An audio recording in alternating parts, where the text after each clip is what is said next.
Just to make a quick video here, I have an 8th gen Honda Civic. This pertains to the 06 through 11 Honda Civics. They have a factory daytime running light, which is just the high beam on low power. It makes it look brownish yellow, which I think looks horrible. I don't want to put LEDs in there and have the flickering headlights like a lot of people have, so I just want to disable them.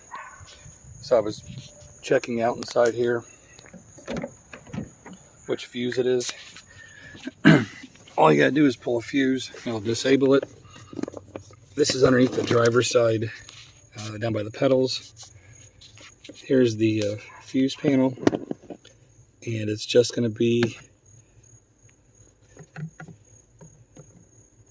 this top, number 37. Whoops.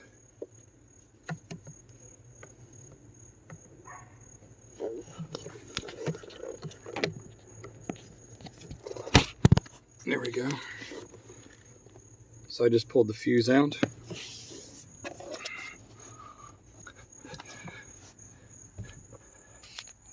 No daytime running light, anything on the gauge cluster. Come out here, and looky there. No more daytime running light. Hope this was quick and easy for you guys. Takes literally like 30 seconds. I just use a pair of needle nose pliers, just easier to grab the fuse. Hope you like and enjoy. Hey guys, if you liked my video, you can check out other videos right here just like it. Please hit my subscribe button, and thanks for watching.